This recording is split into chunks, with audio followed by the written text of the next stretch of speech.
Hello friends, welcome to my channel. तो class 12th की chemistry हम सीख रहे थे, जिसमें हमने हमारा टॉपिक स्टार्ट किया था केमिकल काइनेटिक्स। तो आज हम केमिकल काइनेटिक्स में सीखने वाले हैं integrated rate law for gas phase reaction.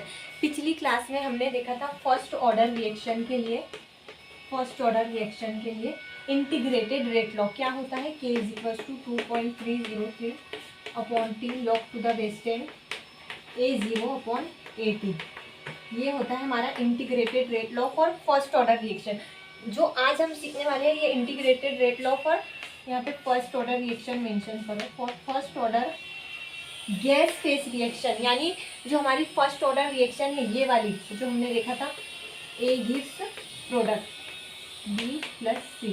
तो ये अब जो A है B है ये सब क्या है, गैस है। यानी हम गैसियस रिएक्शन की स्टडी कर रहे हैं तो हम उसका रेट लॉ देखेंगे। इंटीग्रेटेड रेट लॉ की तरह ही सेम ही रहेगा, सिर्फ कॉन्सेंट्रेशन की जगह हम यूज करेंगे प्रेशर। देखो जो गैसियस रिएक्शन रहती है ना, ये भी गैस रहेंगे, ये भी गैस रहेंगे। तो गैसियस रिएक्शन को हम कॉन्सेंट्रेशन की टर्म में मेजर नहीं कर सकते। गैस का हम कॉन्सेंट्रेशन नहीं मेजर कर सकते, उसको प्रेशर की टर्म में मेजर करते। तो ये जो हमारा इंटीग्रेटेड रेट लॉ था, इसमें जहाँ पे हमारा ये जो था A0/AT, तो बस इसकी जगह पे कॉन्सेंट्रेशन की जगह पे क्या आ जाएगा, इसमें प्रेशर आ जाएगा, क्योंकि हम गैस को प्रेशर की टर्म में स्टडी करते हैं। तो अभी देखो टाइम 0 है, यानी मेरी रिएक्शन स्टार्ट नहीं हुई। तो क्या होगा, यहाँ पे टाइम 0 पे क्या रहता था, A0 यानी इनिशियल कॉन्सेंट्रेशन। तो अब यहाँ पर रहेगा PI, इनिशियल प्रेशर। कब, जब रिएक्शन स्टार्ट नहीं हुई, टाइम 0 है तो रिएक्शन स्टार्ट ही नहीं हुई तो प्रोडक्ट तो बनेगा ही नहीं ना, 0 ही रहेगा। अब रिएक्शन स्टार्ट हो गई है आफ्टर टाइम T = T, मतलब टाइम कितना है हमारा, T टाइम है। T कुछ भी हो सकता है, 15 मिनट, 20 मिनट, 1 आवर, कुछ भी हो सकता है। यानी कितने भी टाइम की हमारी क्या हुई, रिएक्शन हुई। तो अब ना यहाँ पे क्या रहता था, AT रहता था। AT मतलब वो रिएक्टेंट जो प्रोडक्ट में कन्वर्ट नहीं रहा। तो अब हम इसको बोलेंगे PA, यानी A का वो प्रेशर जो प्रोडक्ट में कन्वर्ट नहीं हुआ। तो ये जो इनिशियल प्रेशर है, इसमें से जो प्रोडक्ट में कन्वर्ट हुआ यानी X, इसको अगर हम माइनस कर देंगे तो हमारा क्या आ जाएगा, हमारा रिमेनिंग प्रेशर आ जाएगा। रिमेनिंग प्रेशर जो प्रोडक्ट में कन्वर्ट नहीं हुआ, तो क्या हो जाएगा remaining pressure, PI - X। X क्या है, जो प्रोडक्ट में बन चुका है, ये B हो गया X, ये भी क्या रहेगा, ये भी रहेगा X। तो अभी देखो X हमारा प्रोडक्ट बन गया है, इनिशियल प्रेशर है PI। तो इस इनिशियल, जो भी इनिशियल था 10, इसमें से ये जो 2 बन रहा है इसको मैं माइनस कर दूं तो क्या बचेगा यहाँ पे 8। तो ये 8 प्रेशर, यानी कैसे हमने निकाले, इसमें से X माइनस कर दिए, इनिशियल में से X माइनस कर, तो ये आ गया हमारा PA, यानी वो प्रेशर जो प्रोडक्ट में कन्वर्ट नहीं हुआ, एज इट इज रह गया। तो ये हमारा प्रेशर। तो अब हमारा रेट कांस्टेंट ये क्या होगा, इंटीग्रेटेड रेट लॉ। ये जो रिएक्शन रहती है इंटीग्रेटेड रेट लॉ की, फर्स्ट ऑर्डर रिएक्शन की, वो क्या रहती है, 2.3। ऐसे टिप्स पे याद रहने हो ना आपको, ये रिएक्शन एकदम से माइंड में आ जाना चाहिए। जैसे ही फर्स्ट ऑर्डर रिएक्शन बोले वैसे ही ये इक्वेशन K = 2.303/T याद आना चाहिए। log to the base 10 A0/AT ये होता है। A0 क्या है, P इनिशियल, तो मैं यहाँ लिखती हूँ P इनिशियल। AT क्या है, प्रेशर। तो ये है हमारा integrated rate law for gaseous reaction. तो अब ना ये PA को क्या लिख सकती हूँ मैं, PA होता है PI - X। तो अगर आपको प्रोडक्ट का प्रेशर दिया हुआ है और इनिशियल प्रेशर दिया हुआ है तो आप ये फॉर्मूला यूज करेंगे, अदरवाइज नहीं तो आपको X की वैल्यू निकालना होगा। X की वैल्यू आप कैसे निकालेंगे, देखो P टोटल क्या हो जाएगा हमारा, P टोटल प्रेशर कितना होगा, ये जो PA है ये प्लस ये जो B बन रहा था, ये रिएक्शन थी, ये कितना बना BX। तो प्रेशर ऑफ B कितना हो जाएगा, X। प्रेशर ऑफ C कितना हो जाएगा, X। तो टोटल प्रेशर कितना होगा, PA + PB + PC, तीनों का प्रेशर। PA कितना है, PI - X। PB कितना है, X + X। PC कितना है, X + X। तो ये हमारा total pressure, P total, is equal to minus X plus X cancel, P total हमारा आ जाएगा, P total is equal to P I ये प्लस एक्स, तो ये होगा हमारा P total, total pressure. P I क्या था, पी आई था इनिशियल प्रेशर, ये क्या है पी टोटल प्रेशर, पीटी मतलब टोटल प्रेशर। तो अगर मुझे टोटल प्रेशर और इनिशियल प्रेशर दिया हुआ है तो फिर मुझे ना ये एक्स को टोटल प्रेशर के टर्म में कन्वर्ट करना होगा। एक्स क्या हो जाएगा, एक्स इक्वल टू क्या आएगा, एक्स इक्वल टू ये P total minus P initial, ये हो जाएगा हमारा एक्स। तो इसको मैं फॉर्मूले में पुट करती हूँ, एक्स की वैल्यू हम इस फॉर्मूले में रखेंगे के equal to 2.303 upon T log to the base 10 P I upon, अब ये पी आई माइनस माइनस क्या है, एक्स की वैल्यू मैं यहाँ रख रही हूँ, क्या है एक्स की value P total minus P I. अब इसको आप सॉल्व करो, ये तो सब एज इट इज रहेगा, 2.303 upon T log to the base 10 P I upon, अब देखो ये पी आई ये माइनस पी टी, ये माइनस माइनस प्लस हो जाएगा P I, K is equals to 2.303 upon T log to the base 10 P I upon, एक P I और ये वाला एक पी आई कितने हो गए 2 P I minus P total, ये क्या है टोटल प्रेशर। तो ये होता है integrated rate law, integrated rate law for first order gas reaction, gaseous reaction. यानी अगर हमारा रिएक्टेंट प्रोडक्ट क्या है, जो हमारी रिएक्शन है फर्स्ट ऑर्डर की वो गैसियस है, यानी हमारे रिएक्टेंट और प्रोडक्ट गैसेस है, तो फिर हम ये वाला इंटीग्रेटेड रेट लॉ यूज करेंगे, जिसमें हम कॉन्सेंट्रेशन नहीं यूज करेंगे, जिसमें हम प्रेशर यूज करेंगे। कॉन्सेंट्रेशन की जगह क्या यूज करेंगे, प्रेशर। तो जिसमें ये होता है उसका हमारा integrated rate law, P I मतलब इनिशियल प्रेशर, 2 पी आई मतलब initial pressure minus P total मतलब टोटल प्रेशर। अगर आपको टोटल प्रेशर और पी इनिशियल दिया हुआ है तो आप इस फॉर्मूले से टाइम या फिर रेट कांस्टेंट कुछ भी निकाल सकते हैं। न्यूमेरिकल्स में इस पे क्वेश्चन आते हैं।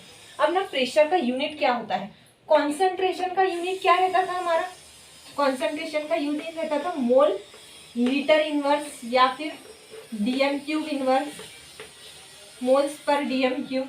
तो हम जो प्रेशर है वो काय में मेजर करते हैं, प्रेशर का यूनिट क्या होता है, तो ये यूनिट कन्वर्जन आपको आना चाहिए न्यूमेरिकल्स में। प्रेशर का यूनिट होता है pressure equals to one atmosphere 1 ATM, यानी हमारे आसपास का जो प्रेशर रहता है वो क्या रहता है एटमोस्फेरिक प्रेशर। तो ये 1 atmospheric pressure is equal to रहता 1 बार। और ये इसको अगर हम एसआई यूनिट क्या रहता प्रेशर का, एसआई यूनिट रहता पास्कल। तो इसको अगर मैं पास्कल में यूनिट कन्वर्ट करूँ तो ये होता 1:10⁵ पास्कल। ये क्या रहता प्रेशर का एसआई यूनिट रहता। यानी अगर देखो आपको 1 बार प्रेशर दिया हुआ है और आपको पास्कल में कैलकुलेट करना रहा, यानी पी इनिशियल आपको 1 बार दिया हुआ है और पी टोटल आपको पास्कल में दिया हुआ, तो दोनों की यूनिट आपको पी इनिशियल और पी टोटल दोनों की यूनिट आपको क्या करना होगा, सेम बनाना होगा। इसको भी पास्कल में कन्वर्ट करना होगा, इसको भी पास्कल में, दोनों को सेम बनाना होगा। तो यूनिट कन्वर्जन कैसे करेंगे, इसके लिए आपको ये पता होना चाहिए कि 1 बार इक्वल टू कितने पास्कल होता है। तो याद कैसे रखेंगे, 1 सिर्फ 10⁵ लगाना है, 10⁵, 10 के आगे 5 यानी 10⁵। इस तरह से आप याद रख सकते हैं 1 पास्कल। ये होता है इक्वल टू 760 टॉर्क। अब आपको प्रेशर टॉर्क की टर्म में भी दिया हुआ है और यही इक्वल टू रहता है 760 millimetre of Hg, millimetre of Hg। ये सारे प्रेशर के यूनिट है। अगर आपको 60 टॉर्क प्रेशर दिया हुआ है, 60 टॉर्क प्रेशर, तो आपको इसको बार में कन्वर्ट करना है। कितने बार होगा, तो देखो हमें पता है 1 बार इक्वल टू 760 टॉर्क। तो फिर 60 torque equal to question mark कितना बार cross multiplication 60 into 160 equal to question mark into 760। तो ये क्या हो जाएगा, क्वेश्चन मार्क आ जाएगा हमारा 60 अपॉन 760। तो इसको आप कैलकुलेट करेंगे तो आपका आंसर आ जाएगा 60 टॉ इज इक्वल टू कितने बार। यानी इस तरह से आप कन्वर्ट कर सकते हैं। ये देखो सभी 1 atmosphere equal to 1 bar, pascal में 1:10⁵ पास्कल। अब ना ये 760 और मिलीमीटर ऑफ एच है और 760 ही टॉर है और 760 ही क्या है, मिलीमीटर ऑफ एच है। तो ये था हमारा integrated rate law for gaseous reaction.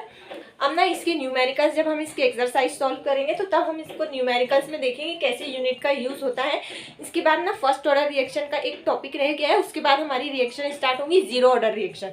तो फर्स्ट ऑर्डर रिएक्शन का एक टॉपिक जो रह गया वो देखते, ग्राफिकल रिप्रेजेंटेशन रह गया है। ग्राफिकल रिप्रेजेंटेशन, ग्राफिकल रिप्रेजेंट, इस पे ना आपके स्टेट बोर्ड में तो इस पे क्वेश्चन नहीं आएगा जनरली, लेकिन नीट के पॉइंट ऑफ व्यू से ये इंपॉर्टेंट टॉपिक है। ग्राफ पे क्वेश्चन पूछे जाते हैं नीट में, ग्राफ पे representation of first order reaction. कितने ग्राफ पॉसिबल है फर्स्ट ऑर्डर रिएक्शन के वो हम सारे लिखेंगे। तो अभी फर्स्ट ऑर्डर रिएक्शन के लिए रेट लॉ क्या रहता है, रेट लॉ हमारा रहता है, क्या रहता है rate law, K into A to the power 1, reactant to the power 1। Order क्या रहता है फर्स्ट ऑर्डर रिएक्शन का 1, क्योंकि इसीलिए तो हम उसको फर्स्ट ऑर्डर रिएक्शन बोलते हैं। तो इसका मतलब है रेट जो रहता है वो डायरेक्टली प्रोपोर्शनल रहता है कॉन्सेंट्रेशन के टू दी पावर 1।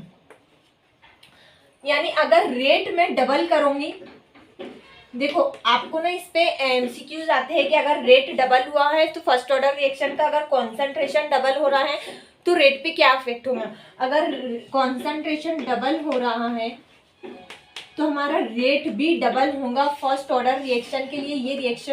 ये रिलेशन बहुत इंपॉर्टेंट है, क्योंकि रेट जो रहता है डायरेक्टली प्रोपोर्शनल रहता कॉन्सेंट्रेशन की पावर 1 से। यानी अगर ये डबल होगा कॉन्सेंट्रेशन रिएक्टेंट का तो हमारी फर्स्ट ऑर्डर का रेट भी डबल होगा। इस पे न्यूमेरिकल्स आते हैं, सॉरी न्यूमेरिकल नहीं, इस पे एमसीक्यूज आते हैं नीट में JEE में।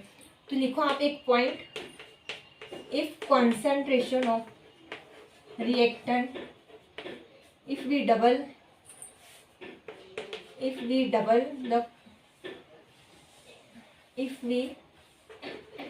double the concentration of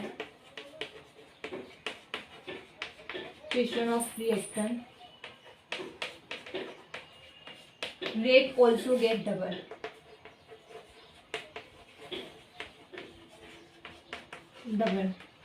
इसको ना नोट करके रखवा पॉइंट को, ताकि आपको याद रहेगा कि रेट और कॉन्सेंट्रेशन में क्या रहता है, डायरेक्ट रिलेशन रहेगा। यानी अगर ये 4 टाइम इंक्रीज होगा, कॉन्सेंट्रेशन 4 टाइम इंक्रीज होगा तो रेट भी हमारा 4 टाइम इंक्रीज होगा। दोनों में क्या है, डायरेक्ट रिलेशन है, 1 पावर से रिलेटेड है ये। तो इस तरह से ये, तो इसका ग्राफ क्या होगा, ये है एक्स एक्सिस, ये है वाई एक्सिस। वाई पे मैं प्लॉट करती हूँ रेट और एक्स पे प्लॉट करेंगे हम कॉन्सेंट्रेशन ऑफ रिएक्टेंट। यानी ये ए में प्लॉट कर रही हूँ कॉन्सेंट्रेशन ऑफ रिएक्टेंट। तो कैसे, देखो ओरिजिन से पास होगा स्ट्रेट लाइन, यानी रेट जितना बढ़ेगा, सॉरी कॉन्सेंट्रेशन इस तरफ जितना बढ़ेगा एक्स एक्सिस पे तो रेट भी बढ़ेगा। तो ये हमारा पहला ग्राफ है फर्स्ट ऑर्डर रिएक्शन के लिए। आपको एग्जाम में बहुत सारे ग्राफ दिए हुए रहेंगे ऐसे या फिर ऐसे, आप बताना होगा कि रेट और कॉन्सेंट्रेशन का कौन सा ग्राफ करेक्ट है। तो ये ग्राफ जो रहता है हमारा सही रहता है कि रेट जो रहता है कॉन्सेंट्रेशन के डायरेक्टली प्रोपोर्शनल। अब देखो एक और टी हाफ का ग्राफ हम देखें। देखो टी हाफ की क्या रहता, T half is equal to first order reaction के लिए मैंने बताया था, एक तो के वाला जो हमारा है 2.303 अपॉन टी, ये वाला एक फॉर्मूला इंपॉर्टेंट है फर्स्ट ऑर्डर रिएक्शन के लिए। और ये टी हाफ वाला, टी हाफ क्या रहता है 0.693 अपॉन K1। अब देखो इस फॉर्मूले में ना कॉन्सेंट्रेशन ऑफ रिएक्टेंट कहीं भी नहीं है, रिएक्टेंट है ही नहीं। यानी जो टी हाफ है ये इंडिपेंडेंट रहता है कॉन्सेंट्रेशन से।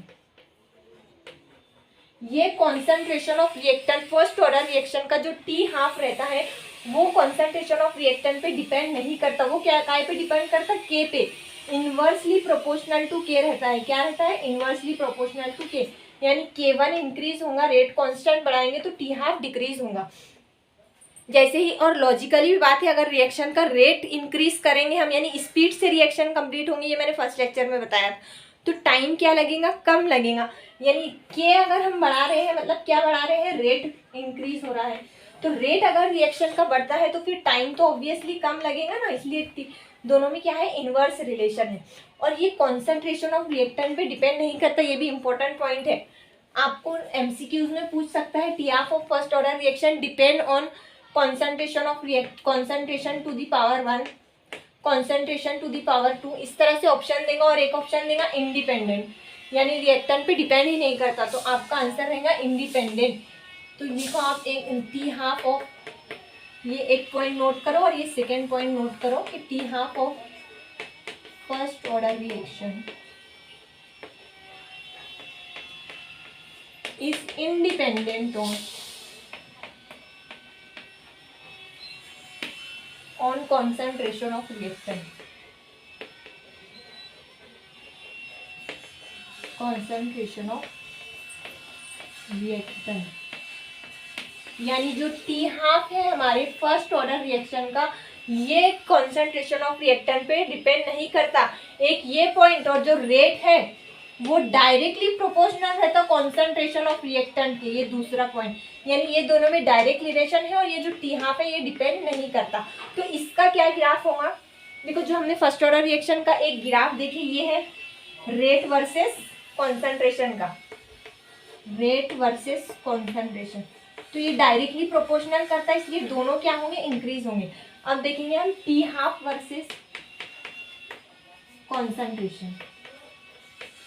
तो ये देखो, टी हाफ मैं वाई एक्सिस पे प्लॉट करती हूँ, और ये कॉन्सेंट्रेशन ऑफ रिएक्टेंट मैं एक्स एक्सिस पे प्लॉट कर, कॉन्सेंट्रेशन ऑफ रिएक्टेंट। तो ये इस तरह से आएगा। इसका मतलब क्या है? एक्स एक्सिस पे वैल्यू बढ़ रही है, यानी कॉन्सेंट्रेशन इंक्रीज हो रहा है, इंक्रीज हो रहा है, तब भी रिएक्टर जो हमारा है टी हाफ चेंज नहीं हो रहा। देखो, वाई एक्सिस पे वैल्यू बढ़ ही नहीं रही, कांस्टेंट वैल्यू है, वाई एक्सिस पे इस तरह से वैल्यू बढ़ नहीं रही। इसका मतलब है कि टी हाफ हमारा चेंज नहीं हो रहा, कॉन्सेंट्रेशन ऑफ रिएक्टेंट चेंज करने से भी टी हाफ जो है हमारा वो चेंज नहीं हो रहा। तो इसलिए ये दूसरा ग्राफ हमारा हमने देखे, ये ग्राफ नोट करके रखो, ये एग्जाम में आते हैं। टी हाफ वर्सेस कॉन्सेंट्रेशन का ग्राफ कैसा रहेगा, ये आपको एमसीक्यूज में पूछ सकता है। ये सेकेंड ग्राफ। इसके बाद जो तीसरा ग्राफ अभी हम देखेंगे, जो इम्पोर्टेंट है फर्स्ट ऑर्डर रिएक्शन के लिए, तो वो रहेगा ये। क्या था हमारा रेट कांस्टेंट की इक्वेशन फर्स्ट ऑर्डर रिएक्शन की? देखो कितनी जगह ये फॉर्मूला यूज हो रहा है इस चैप्टर में, A0/AT, ये होता है हमारा log to the base 10 A0। तो ये क्या हो जाएगा? KT, ये लॉग टू द बेस 2.30 को मैं लिखती हूँ ln ऑफ A0/AT।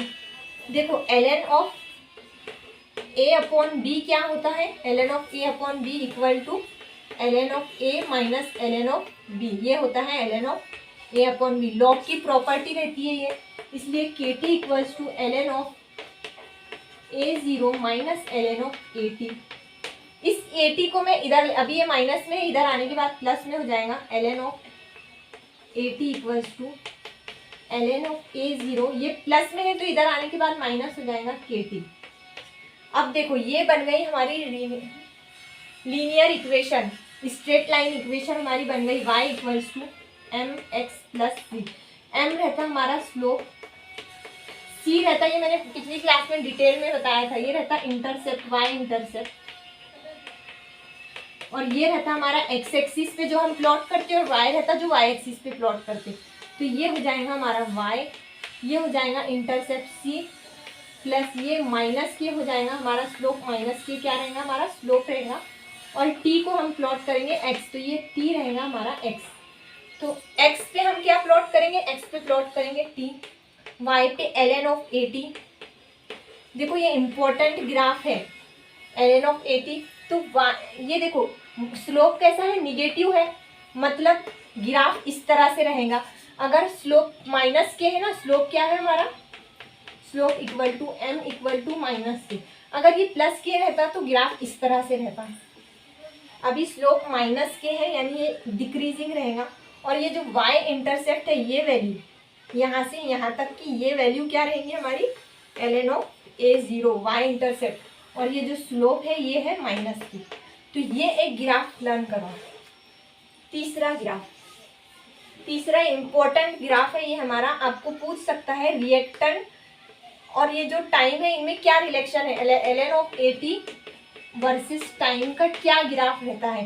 तो इसका मतलब क्या है, जैसे जैसे कॉन्सेंट्रेशन हम इंक्रीज करेंगे, कॉन्सेंट्रेशन क्या होगा तो हमारा टाइम क्या होते जाएगा, कॉन्सेंट्रेशन हमारा कम होते जाएगा रिएक्टेंट का, यानी हमारा रिएक्टेंट खत्म होते जाएगा। जैसे जैसे टाइम बढ़ते जाएगा तो रिएक्टेंट हमारा क्या होगा, खत्म होगा, तो कॉन्सेंट्रेशन भी क्या हो जाएगा, कम होते जाएगा। तो अपना एक जो पॉइंट रह गया वो देख लो, time completion, T completion time लिखो, कंप्लीशन टाइम मतलब t 100%। इसका मतलब क्या, हमने देखे t हाफ, इसका मतलब क्या रहता कि जब हमारी रिएक्शन आधी हुई थी, t 100% जब हमारी रिएक्शन पूरी कंप्लीट हो जाएगी, यानी जो ये रिएक्टेंट के 10 मोल थे ये पूरे के पूरे प्रोडक्ट में कन्वर्ट हो जाएंगे, और ये कितना बचेगा, 0, रिएक्टेंट बचेगा 0, पूरा का पूरा प्रोडक्ट में कन्वर्ट हो जाएगा, यानी रिएक्शन हमारी पूरी कंप्लीट हो जाएगी, खत्म हो जाएंगे। तो वो टाइम कितना रहता, तो ये पॉइंट नोट रखो, करके लिखो, इंपॉर्टेंट करके नोट रखो। First order reaction never goes complete, never goes complete, यानी जो हमारी फर्स्ट ऑर्डर रिएक्शन है ये कभी भी खत्म ही नहीं होती है। तो फिर t 100% इसके लिए क्या होता, ये इक्वल टू रहता इनफाइनाइट, यानी हमारा रिएक्टेंट पूरा का पूरा कभी खत्म नहीं।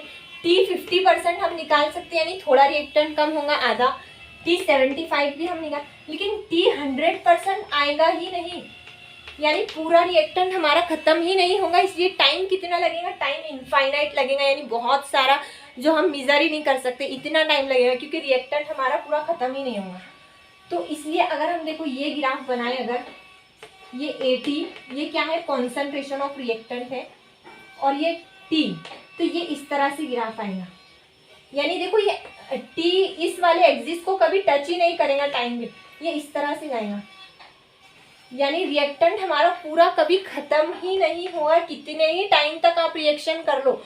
इसीलिए पूरा रिएक्शन खत्म होने को t 100% क्या रहता है, ये फर्स्ट ऑर्डर रिएक्शन के लिए है, हाँ, सिर्फ only for first order reaction कि t 100%, ये पॉइंट नोट करके रखो कि t 100% रहता है इनफाइनाइट। अभी देखो ये जो है ना ये ln ऑफ at है, इसलिए ये जो है तो ये t को कच, लेकिन जो at रहेगा AT वो एक्सपोनेंशियली आएगा, इस तरह से, वो इस तरह से डिक्रीजिंग रहेगा ग्राफ, लेकिन कभी टाइम यानी लगते टाइम इंक्रीज होते ही जाएगा, यानी टाइम कभी खत्म ही नहीं होगा। ये ln ऑफ AT का ग्राफ यहाँ पे आके रुक गया, यानी ये समझो 15 मिनट है, ये यहाँ पे 15, ये है 5, ये है 10, यानी 15 मिनट पे हमारा ln ऑफ AT आ रहा है, कितना कम हुआ। जो AT होता है ना, जो कॉन्सेंट्रेशन, ये पूरा खत्म ही नहीं होता, इसलिए ये कभी टच ही नहीं करता एक्स एक्सिस को, ये वाला ग्राफ। तो ये तो इतना इंपॉर्टेंट नहीं है, मैंने समझाने के लिए बताया, ग्राफ ये वाला एक इम्पॉर्टेंट है। तो ये 3 ग्राफ हमने देखे फर्स्ट ऑर्डर रिएक्शन के, एक रेट वर्सेस कॉन्सेंट्रेशन का, दूसरा देखे कि हम जो रहता ऐसा ओरिजिन से पास होता, ओरिजिन से यहाँ से, दूसरा हमने देखे rate versus t half versus concentration का, वो कैसा रहता, वो रहता ऐसा जो इंडिपेंडेंट रहता। और जो तीसरा हमने ग्राफ देखे, ये वाला ग्राफ आपकी टेक्स्ट बुक में गलत दिया हुआ है, देखो ये वाला ग्राफ ना आपकी टेक्स्ट बुक में गलत दिया, ये वाला, ये ln ऑफ AT ये इस तरह से दिया हुआ है, इस तरह से, ये गलत है, ये माइनस के स्लोप रहता, ये यहाँ से यहाँ तक वैल्यू रहती ln ऑफ A0, ये क्या है ln ऑफ AT और वर्सेस T। तो ये एक तीसरा ग्राफ हमने देखा। ये 3 इम्पोर्टेंट ग्राफ थे। आपकी टेक्स्ट बुक में एक और ग्राफ भी दिया हुआ है, ln ऑफ A0 अपॉन AT इक्वल टू KT। तो ये ऐसा रहता, यहाँ से पास होता है ये ग्राफ, ये T, ये केयर क्या रहेगा, स्लोप प्लस 0 प्लस कुछ भी नहीं है, मतलब C क्या है 0, मतलब ओरिजिन से पास होगा, और ये y एक्सिस पे रहता है ये ln ऑफ A0 थी। ये एक ग्राफ भी आपके टेक्स्ट बुक में दिया हुआ है, इसी पर से आप अरेंज करके निकाल सकते हैं तीसरे वाले पर से।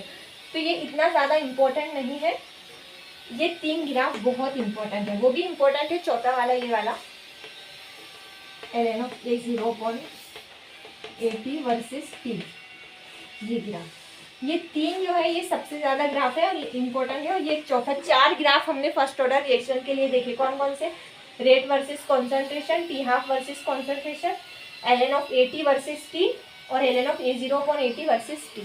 ओके, तो आज के लिए नहीं, हम नेक्स्ट क्लास में हम स्टार्ट करेंगे zero order reaction. Thank you.